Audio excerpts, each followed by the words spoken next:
미국의 링컨 대통령은 가장 존경받는 대통령입니다. 링컨 대통령에게 사람들이 물었습니다. 당신의 성공 비결은 무엇입니까? 그러자 링컨은 이렇게 말을 합니다. 다른 사람보다 저는 실패를 많이 경험했습니다. 그리고 또 이렇게 말합니다. 제가 실패할 때마다 하나님의 뜻을 배웠습니다. 실패 하나에 담겨진 하나님의 깊은 의미와 의도와 목적을 알았다는 것입니다. 이것이 징검다리가 되어서 나는 미국의 대통령이 되어줄 수가 있었다는 거예요. 오늘 우리가 만나는 본문의 소리는 한 실패자 시몬 베드로를 만나게 되었습니다. 하나님께서는 시몬 베드로를 내버려 두지 않았습니다. 그가 실패하여 엎어져서 일어날 수 없을 때에 그를 다시 일으키신 우리 주님이십니다. 베드로가 여러분 왜 실패했을까요? 오늘 본문 속에 보시면은 주님을 3번이나 부인하고 있습니다. 베드로가 이렇게 주님을 부인한 이유는 3가지가 있습니다. 첫 번째는 베드로의 교만과 자기 확신이에요. 자신감이었습니다. 다른 사람은 모두 주님을 부인한다 할지라도 나는 결코 주님을 배신하잖아. 내 믿음은 너희들 믿음과 다르다는 것입니다. 내 믿음은 너희들 믿음보다 특별한 믿음이기 때문에 내가 주님을 배신한 일은 결단코 없다는 이 자기 교만이에요. 두 번째는 베드로의 비급함입니다. 예수님이 체포가 되었습니다. 그런데 예수님이 갑자기 체포된 게 아니에요. 우리 주님께서는 당신이 체포될 것을 이미 예고하셨습니다. 자, 주님께서는 겟세마네에서 기도하실 때 베드로와 야고보 요한에게 말합니다. 껴서 기도하라고. 그러나 그들은 그렇게 하지 못했습니다. 영적으로 준비되어져 있지 못했다는 것이죠. 그런 상황 속에서 주님이 체포되어지니 두려움이 엄습해 왔다는 것입니다. 두려움이 엄습해 오니 베드로는 비급해진 거예요. 사람은 많은 사람들이 목숨 앞에서 비급해집니다. 자기의 이익 앞에서 비급해지는 것이 인간이요, 권력 앞에서, 힘 앞에서 비급해지는 것이 인간이라는 것이에요. 오늘 베드로가 그 모습을 보여주고 있습니다. 또 하나의 이유는 깨어있지 못한 영적 상태입니다. 마태복음 26장 41절에서 주님이 말씀하시죠. 너희가 나와 함께 1시간도 깨어있을 수 없더냐. 이 말씀 속에 주님의 안타까운 마음이 구구절절히 배어져 있습니다. 내가 그렇게 너에게 기도하라 했는데 왜 기도하지 못했느냐. 베드로는 기도하지 못하였고 닭 우는 소리를 듣고 그 소리가 주님의 경고의 목소리를 깨닫지 못하다가 닭이 3번 울고 난 뒤에 비로소 그는 깨달았다는 것입니다. 여러분, 기도해야 할 때 기도하지 않으면 반드시 시험에 들 수밖에 없습니다. 그래서 주님께서 우리에게 가르칠 때, 기도를 가르칠 때 시험에 들지 않도록 우리에게 기도하라고 촉구하고 있다는 것입니다. 음격결에 거짓말을 했는데 3번째 거짓말 때는 맹세까지 했습니다. 입술로서 주님을 부정한 것까지는 이해가 가겠는데 맹세하여 저주까지 한 베드로예요. 자, 주님께서 그 말씀을 들었을 때 주님의 마음을 한번 생각해 보자는 것이죠. 한적없이 주님은 무너졌을 것입니다. 3년간 함께했던 내 제자 베드로가 어떻게 저럴 수 있는가. 보통 사람들 같으면 여기에 대한 인간적인 심각한 실망으로 내가 다시는 너를 보나, 이것이 보편적인 사람의 마음입니다. 그러나 주님은 베드로를 포기하지 않았어요. 그를 다시 일으켰다는 것입니다. 돌아보시는 주님입니다. 주님께서 여러분, 저와 여러분을 바라보실 때에 인간적인 실망과 또 그리고 우리에 대한 불편함들이 얼마나 많았겠습니까?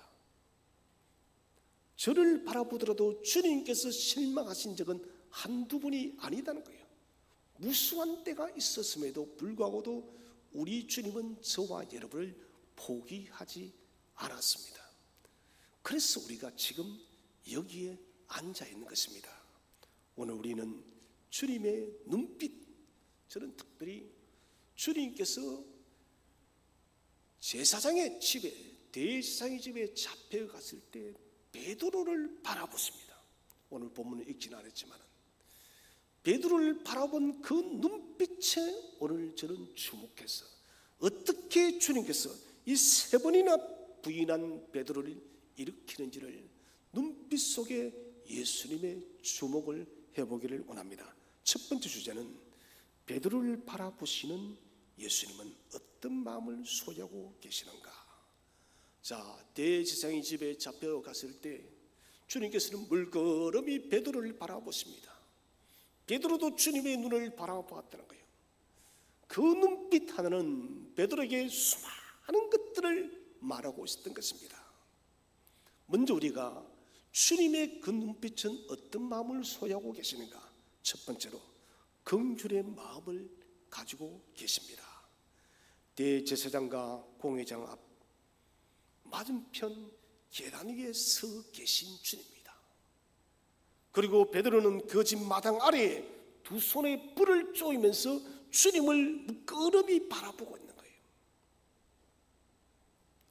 3년 동안 동고동락했던 예수님, 참으로 너무나도 많은 일들을 주님과 함께 경험하고 함께 뒹굴며 살아왔습니다. 그 주님이 지금 재판대 앞에 서 있는 거예요. 예수님은 결박당하시고 고통을 당하시고 매질을 당하시고 얼굴에 주먹질을 당하시고 그리고 재판을 받고 있습니다. 주님의 위기 앞에서 베드로는 어쩔 줄 몰라 했습니다. 오늘 우리가 읽은 본문 속에서 베드로가 주님을 3번 부인했지만은 그러나 베드로는 여러분 주님을 사랑했습니다. 자신이 사랑한 주님이 이렇게 재판정 앞에 서 있는 모습을 바라보면서 베드로는 어찌할 수가 없었어요. 두렵기도 하고 걱정도 되어지기도 하고 이 어떻게 해야 되나. 그의 마음은 도무지 안정을 찾을 수가 없었다는 거예요. 이때 우리 주님께서는 베드로를 물끄러미 바라보십니다. 여러분 좀 초라해요. 주님께서 지금 잡혀서 재판을 받고 있는데 소위 여러분 수석 제자라는 사람은 그 주님을 인정하지 못하고 주님의 제자가 아닌 것처럼 마당에 서서 똑같은 사람들처럼 그도 불을 쬐면서 초라하게 앉아있다는 거예요. 이 베드로를 주님께서는 경멸의 눈으로 바라보지 않았습니다. 긍휼과 위로의 눈빛으로 바라보세요. 긍휼과 위로란 것은 아래에 있다는 것입니다. 그 사람의 아래에 처하는 거예요. 다시 말하면 베드로의 처지를 다 품는 거예요. 마치 주님이 베드로가 된 것처럼 그래 내가 시몬이었다면 나도 어쩌면 저렇게 했을 것이야. 베드로의 마음을 그대로 안아주시면서 긍휼과 위로의 눈빛으로 베드로를 바라본다는 것입니다. 예수님의 생애는 자신을 위한 인생이 아니었습니다. 언제나 당신의 자녀가 먼저였습니다. 그 단적인 증거가 우리 주님은 공생애 중에서 자기 자신을 위해서 이적을 한 번도 베풀지 않았습니다. 여러분 이 재판정 주님께서 여러분 천군천사 대동하지 않는다 할지라도 주님 말씀 한 번이면 그곳을 흔들어 버릴 수 있습니다. 십자가 매어 달렸을 때 주님은 천군천사를 동원해서 그 십자가의 위기를 모면할 분들은 모두 다 진멸할 수 있지만은 단 한 번도 자기 자신을 위해서 기적을 사용하지 않았어요. 모든 이적과 기적은 오직 잃어버린 목자를 찾는 당신의 양들을 위해서 사용했다는 거예요. 오늘 재판정에 선 우리 예수님, 마지막까지도 주님께서는 당신이 사랑하셨던 이 제자들을 놓치지 않는 것이에요. 그래서 주님은 당신은 십자가에 죽어지고 다른 사람은 살리는 참된 이타적 삶을 사신 분이 바로 우리 주 예수 그리스도십니다. 주님께서 지금 베드로를 바라보실 때 아주 긍휼에 풍성하시게 주님은 베드로를 바라봅니다. 긍휼은 케세드란 말을 씁니다. 번역하자면 넘쳐 흐르는 사랑이에요. 사랑이 찰랑거리는 게 아닙니다. 이 사랑이 차고 넘치는 거예요. 밖으로 흘러 넘치는 넉넉한 사랑으로 지금 저와 여러분을 바라보고 있다는 것이에요. 긍휼은 자기 입장을 말해야 않습니다. 다른 사람의 입장에 서는 것이에요. 자신의 어려움을 호소하는 것이 아니라 그 사람의 어려움을 안아주는 것이 긍휼이라는 거예요. 저는 우리 교회가 긍휼이 많은 교회가 됐으면 좋겠습니다. 성도수들이 서로에 대한 긍휼을 많이 가지고 있었으면 좋겠습니다. 여러분, 그런 교회는 화평한 교회, 복된 교회, 주님이 축복하는 교회가 될 수밖에 없는 것이에요. 그래서 우리는 사람의 어려움을 보면은 먼저 그 사람의 설통을 먼저 알아야 돼요. 이번에 올림픽 때 우리는 참 많은 메달을 땄습니다. 13개의 메달은 우리 가장 메달을 많이 딴 13개가 타이 기록을 세웠습니다. 그런데 저는 배드민턴의 좋은 소식에서 참 마음이 아팠습니다. 그 안서영 선수가, 여러분, 그 자리는 금메달은 어떤 자리입니까? 자기 마음 얼마나 축복받고 싶겠습니까? 그는 모든 메달리스트의 꿈입니다. 세계 1위가 되어진 그 금메달의 자리에 그가 말한 것은 아픔이었어요. 선수로서 겪었던 아픔들, 협회의 어떤 미온한 대처들, 어른들이 해주지 못한 것에 대해서 저는 거기에 대해서 여타보다 떠나서 제가 협회장이었다면 있을 것 같아요. 죄송합니다. 최선을 다한댔는데 좀 더 깊이 세밀하게 배려하지 못했다라고. 이런 그런 문제는 봉합되어지는 거예요.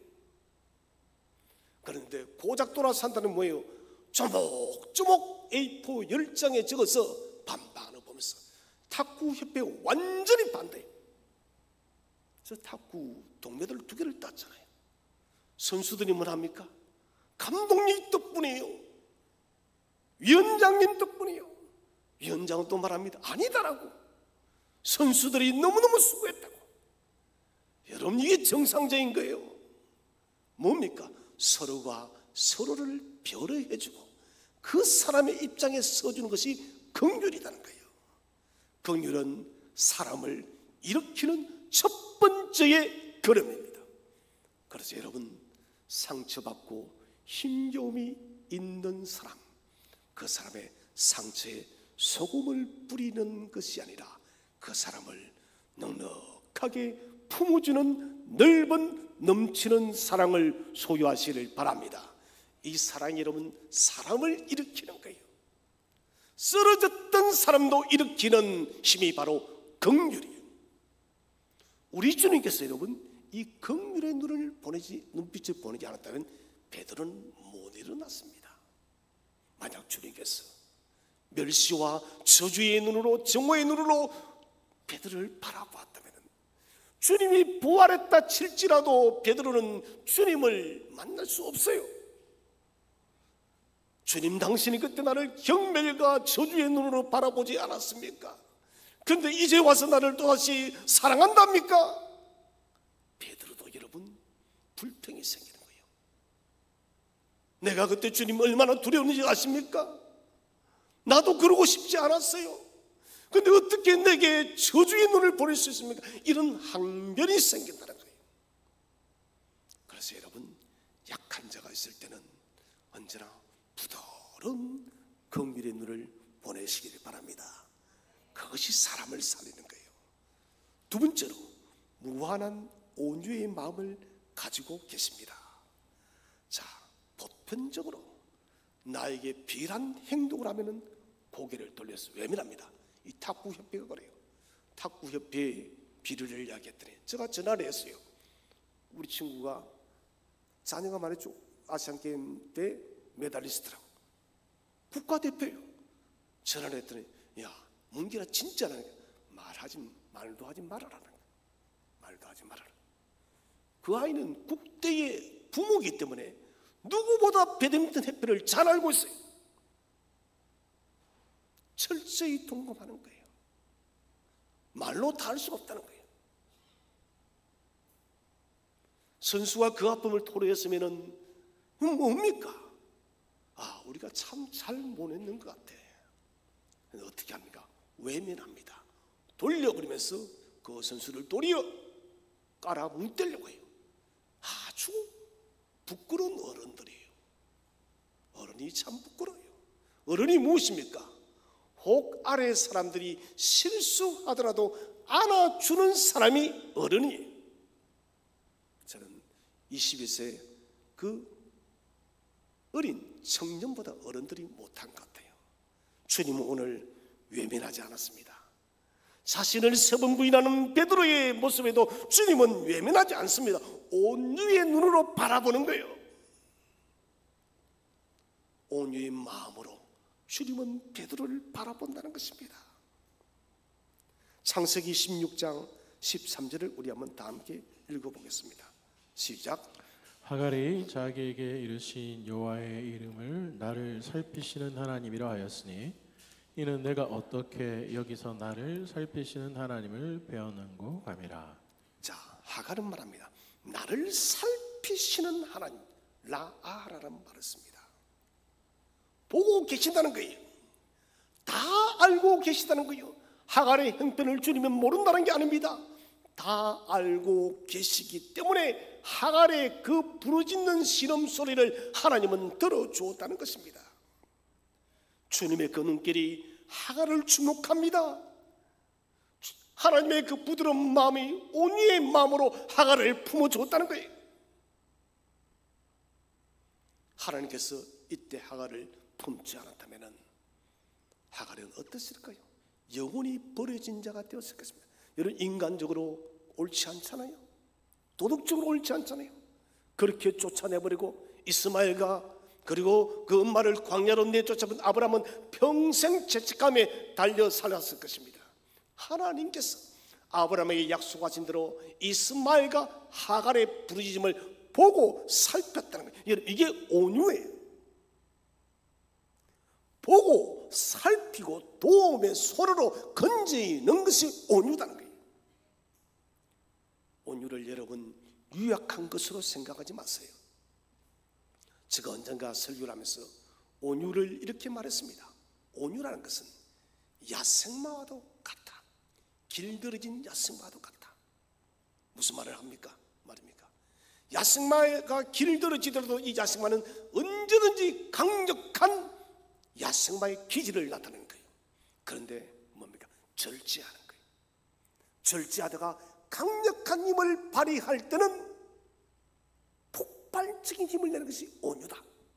또 하나는 사막을 걷는 사람에게 오아시스와 같은 것이 온유다고. 목이 말라서 목말라서 죽을 수밖에 없습니다. 그때 이런 오아시스를 발견합니다. 그것은 생명이에요. 온유가 그렇다는 거예요. 그래서 온유는 여러분 강한 것이에요.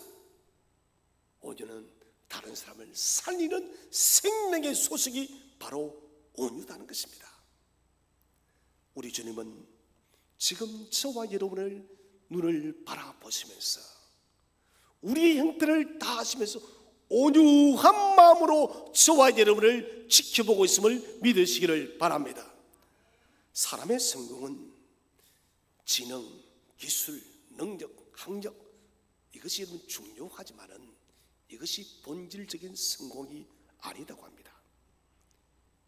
똑똑한 사람이 먼저 여러분 좋은데 취업을 합니다만은 그런 사람 실패를 많이 한다. 그럼 어떤 사람이 성공하느냐? 대인관계가 온유한 사람이래요. 아무리 여러분 뛰어난 사람이라 할지라도 대인관계가 엉망진창이에요. 대인관계 속에 온유함이 없어요. 이는 그 사람은 함께 협력해서 갈 수가 없다는 것입니다.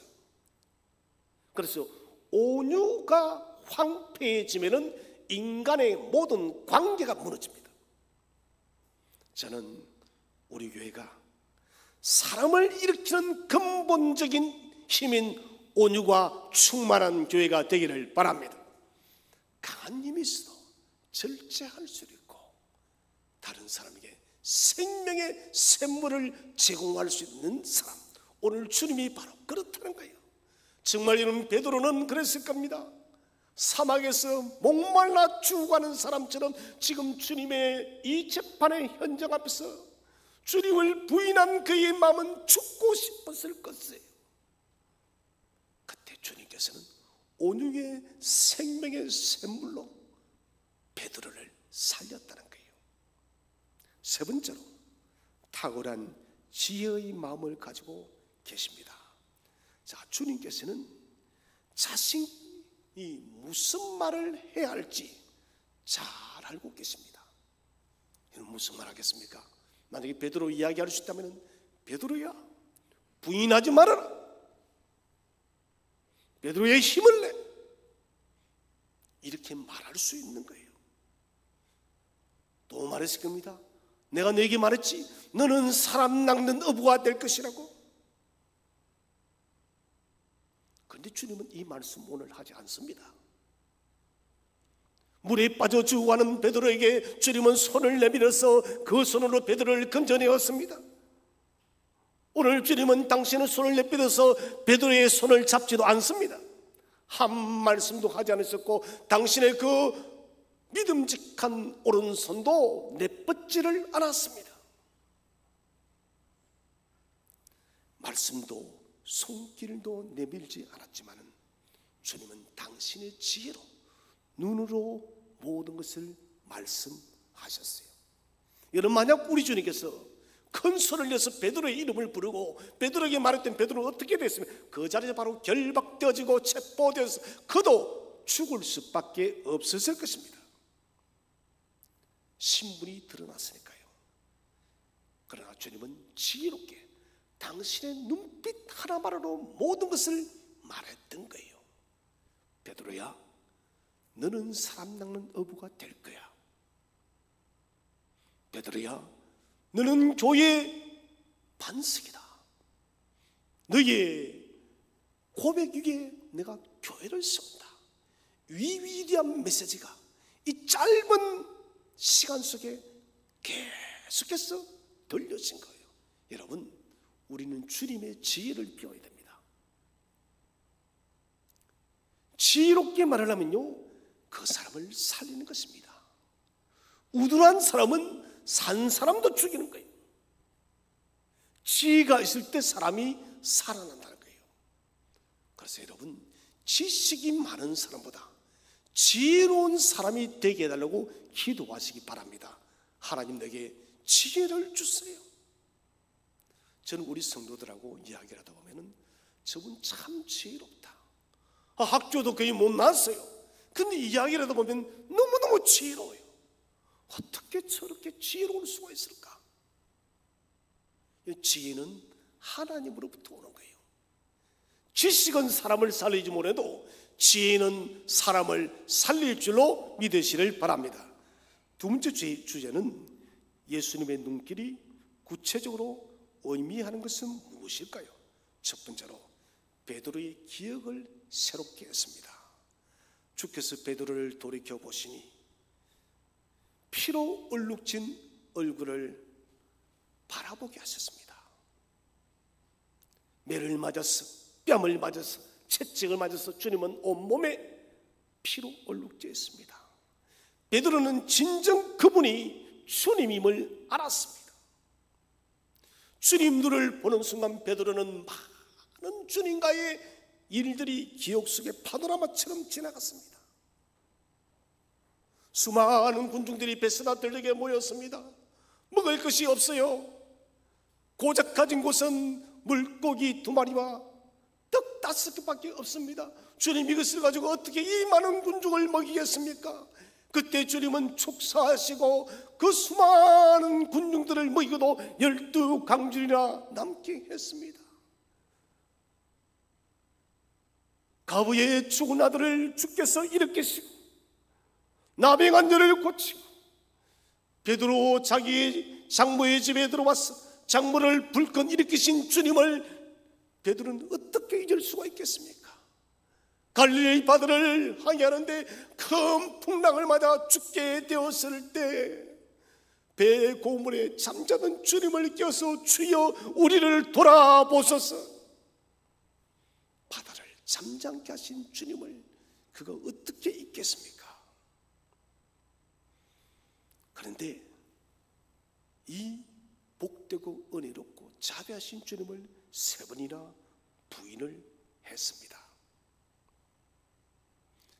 주님께서는 이 눈빛으로 베드로의 모든 일들을 기억하게 했다는 것은 이 기억 때문에 베드로가 밖에 나가서 통곡하고 회개할 수 있었던 거예요. 여러분, 이 기억이 그에게 나지 않았다면 베드로는 통곡하지 않습니다.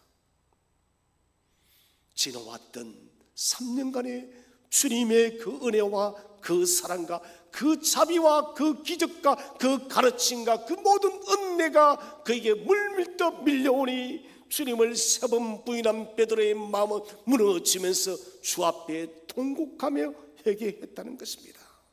그래서 베드로는 주님의 사랑을 부정하지 않았습니다. 입술이 그를 부인한 것이지 마음이 그를 부인한 것이 아니다는 것입니다. 사랑하신 여러분, 주님의 눈길은 베드로의 기억을 새롭게 깨웠습니다.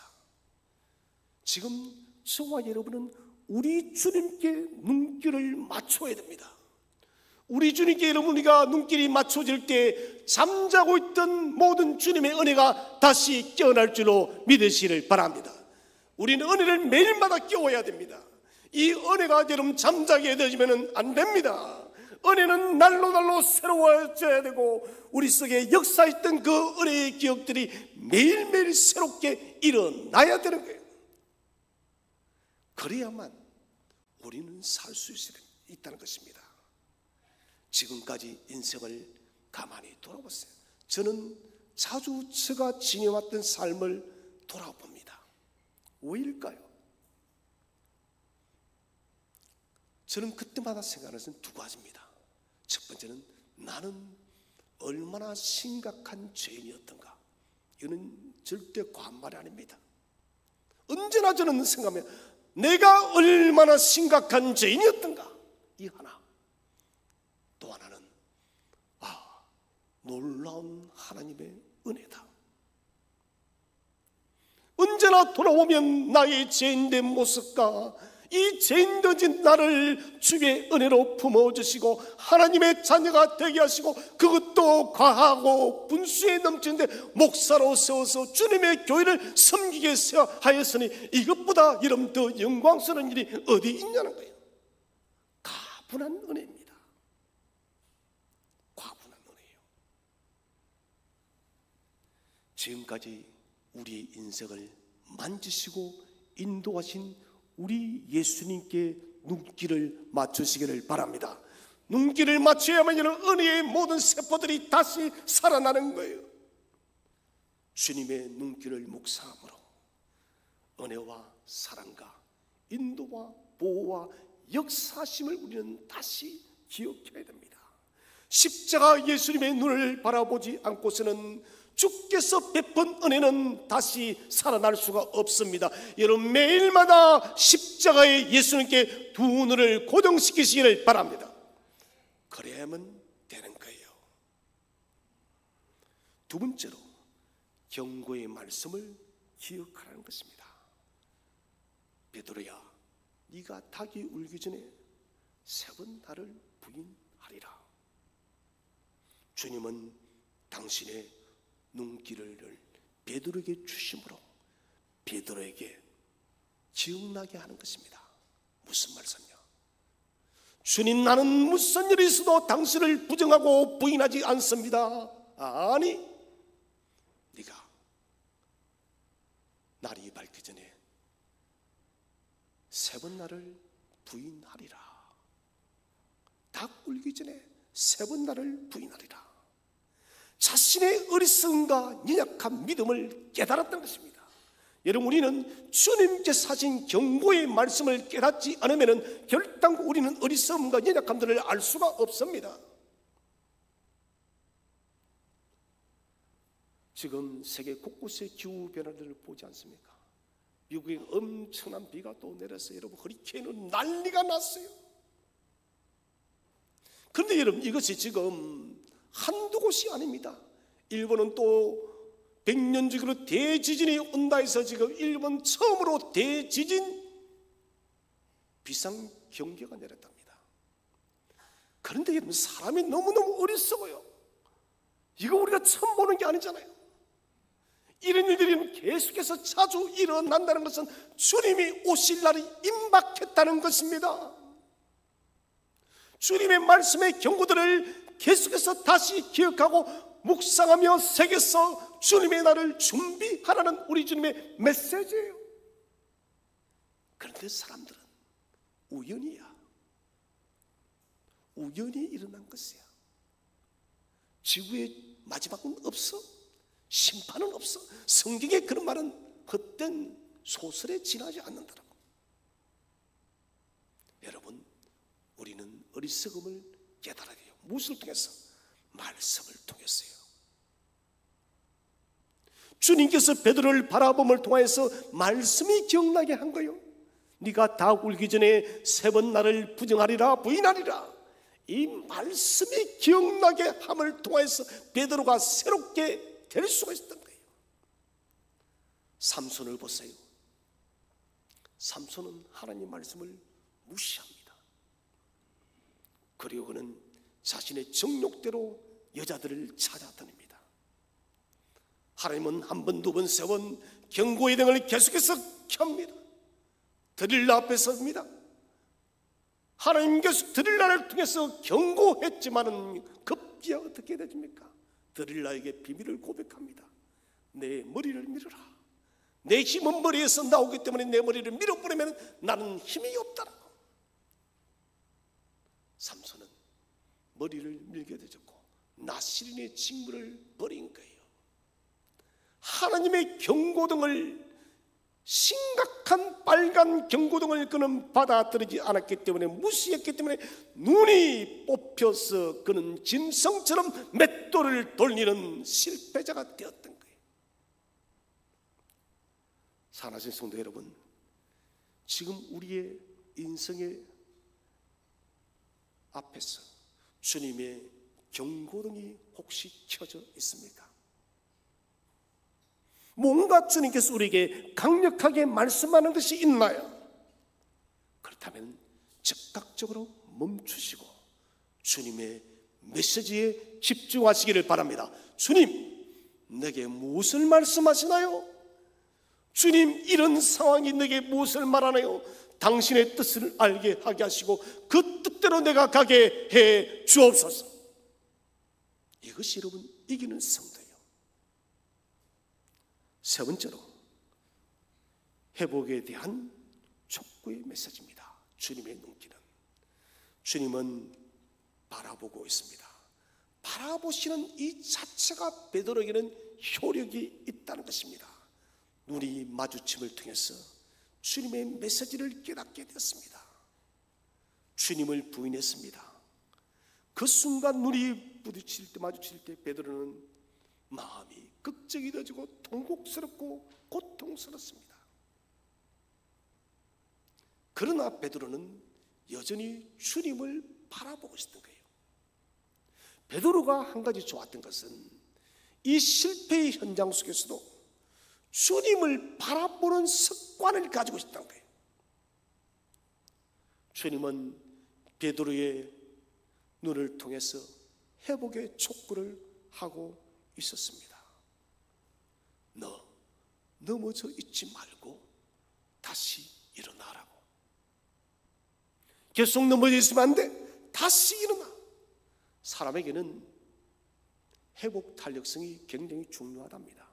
여러분, 넘어지지 않는 사람이 어디에 있습니까?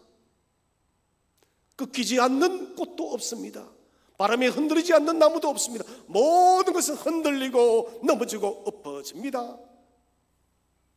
중요한 것은 회복 탄력성이요. 한번 넘어지고 엎어지고 꺾였을 때 다시 스프링 용설처럼 벌떡 일어날 수 있는 힘, 이게 회복 탄력성이에요. 저는 우리 성도님들이 강력한 회복 탄력성을 가지시기를 바랍니다. 그래서 여러분, 넘어지면은 그래 넘어질 수 있지, 다시 일어나면 되지 되는 거. 여러분, 왜 안 돼요? 다시 일어나면 되는 것입니다. 메달에 실패한 선수가 그렇게 울면서 말하더라고요. 다음 올림픽 때는 반드시 메달을 따라서 대한민국에 영광을 돌리고 나를 지도한 코치 감독님께 기쁨을 보온을 하겠다고. 여러분, 이 선수는 아마 딸 거예요. 딸 거예요. 내가 더 열심히 못했기 때문에 그래요. 다음번에는 꼭 할 거야. 넘어져 있으면 안 됩니다.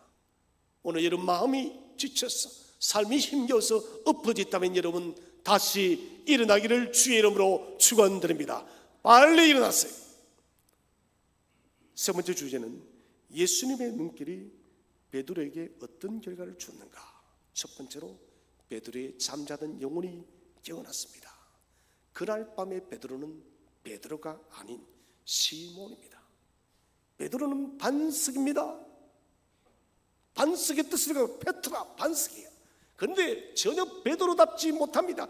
작은 바람에 흔들리고 마는 변덕장이의 뜻을 가진 시몬이에요.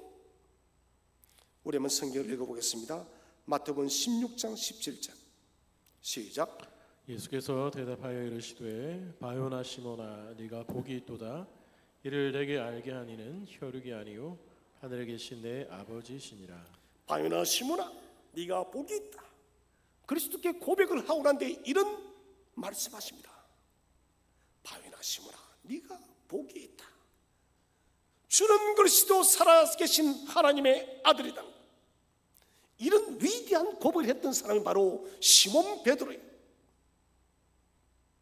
그런데 오늘은 그렇지를 못했습니다. 그래서 주님께서는 주께서 베드로를 돌이켜 보시니 주님이 여러분 바라보면 모든 죽어가던 영적 생명들이 다시 살아날 줄로 믿으시기를 바랍니다.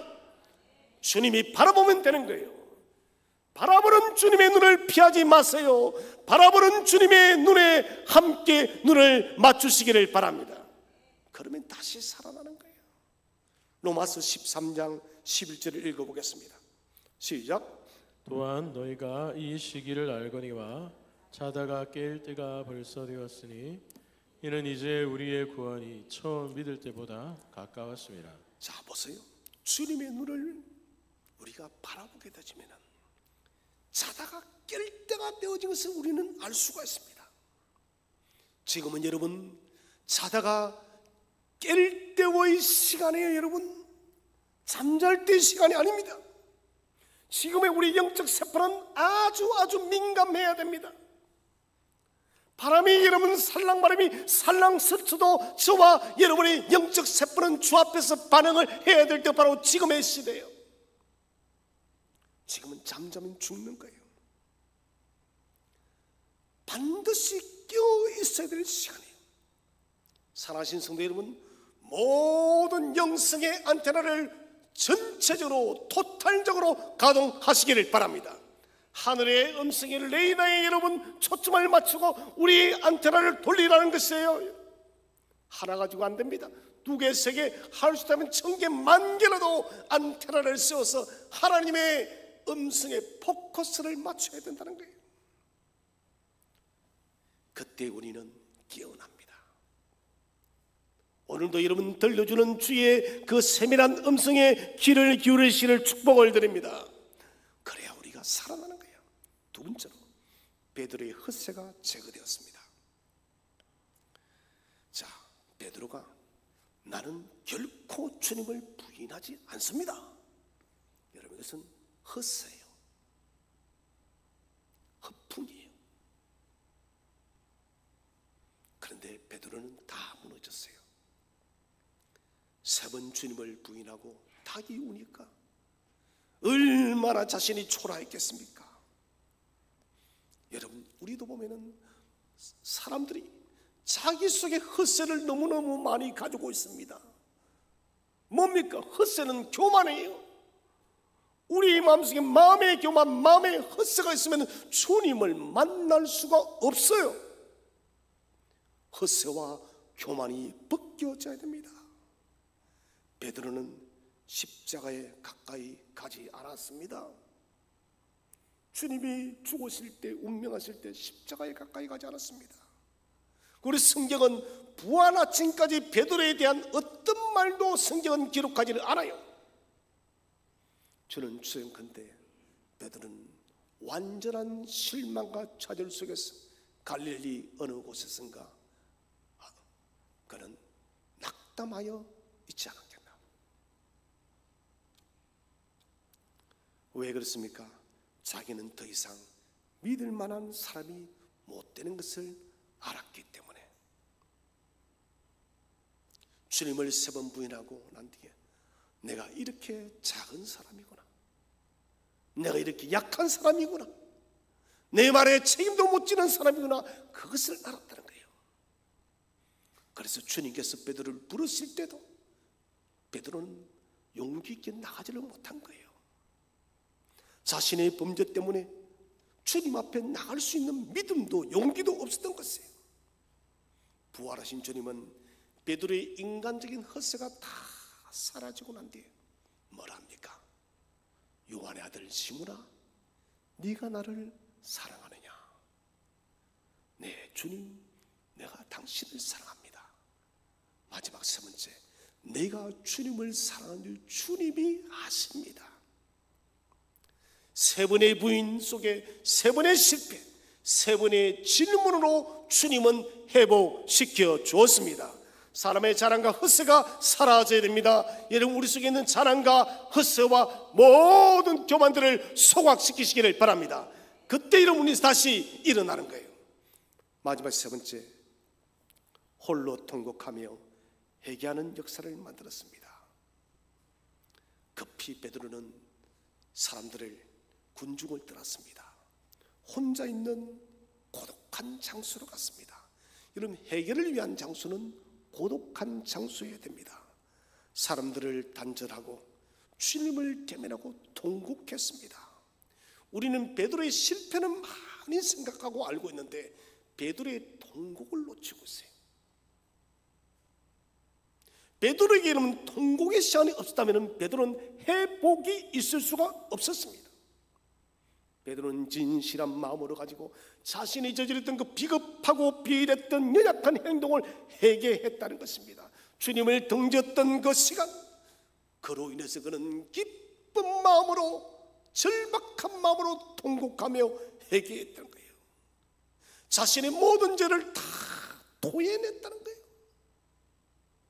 사실 베드로는 이때 회복되어진 거예요. 통곡의 회개의 시간을 통해서 자신의 죄를 고백함으로 베드로는 주 앞에 나갔던 것입니다.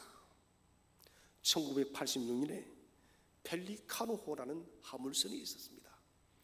이 배가 오랜 한 몇 년을 갔다가 바다를, 공해상을 돌아다니는 일이 있었습니다. 왜냐하면 어떤 항구에서도 이 펠리카노호가 정박하는 것을 허락하지는 않았습니다. 왜 했을까요? 이런 일이 있었습니다. 미국 필라델피아에서 엄청난 쓰레기를 철거를 했습니다. 그리고 이 쓰레기를 소각하고 난 뒤에 소각한 것을 내버려야 되는데 방법이 없는 거예요. 그래서 광고를 냈습니다. 이 소각한 것을 가져가면 엄청난 돈을 주겠다고. 펠리카노호는 그 이야기를 듣고 귀가 솔깃하게 됐습니다. 저 쓰레기만 담아서 가져가면 엄청난 돈을 버니까 너무너무 돈을 쉽게 버는 거예요. 그래서 그 필라델피아 쓰레기를 그 큰 나무 속에 다 실어버렸어요. 우리 이름 15만 톤. 문제가 발생했습니다. 15만 톤의 썩어 빠지고 소각된 쓰레기 냄새가 얼마나 심각하겠습니까? 펠리카노가 들어갈 때마다 모든 항구가 다 거절하는 거예요. 쉽게 돈을 벌겠다는 잘못된 생각 때문에 우리가 여러분 5, 6년을 갔다가 공해상으로 돌아다녔던 거예요. 이 배에 여러분 쓰레기가 제거되기 전까지 그 배는 정박할 수가 없었던 거예요. 마찬가지입니다. 저와 여러분 속에 죄의 쓰레기가 여러분 해결되지 않는 한은 우리는 절대 주님을 만날 수가 없습니다. 사랑하신 성도 여러분, 회개의 통곡의 시간을 가지시기를 바랍니다. 이 시간은 가장 행복한 시간이며 주님을 가장 깊이 만날 수 있는 복된 시간입니다.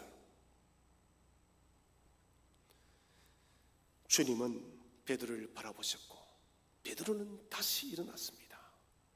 그리고 자신의 실수한 그 실패를 수치로 여기지 않고 도리어 그는 기회로 만들었습니다. 다시 일어났던 것입니다. 오순절날 사람들 앞에서 가장 먼저 설교한 사람도 베드로입니다. 맨 앞자리에서 부활을 증거한 사람도 베드로입니다.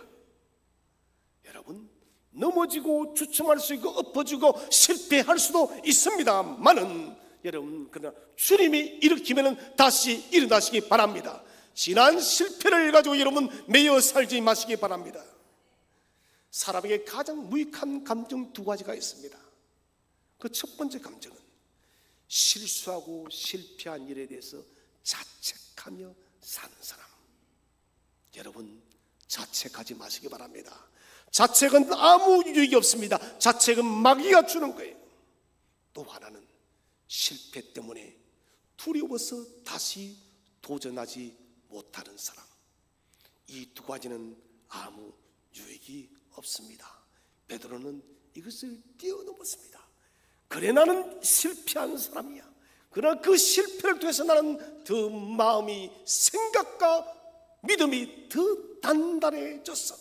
잠언서 24장 16절 의인은 7번 넘어져서도 다시 일어날 줄로 믿으시를 바랍니다. 사랑하신 성도 여러분, 우리는 베드로 같은 실수와 실패를 할 수 있습니다.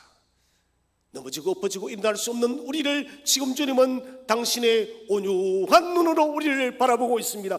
그 주님의 눈을 바라보고 다시 일어나시기를 바랍니다. 이 뜨거운 여름 믿음으로 다시 한번 벌떡 일어나서 우리에게 남은 이 인생의 길들을 담대하게 믿음으로 달려가는 저와 여러분 되시기를 주의 이름으로 축원드립니다. 기도하겠습니다.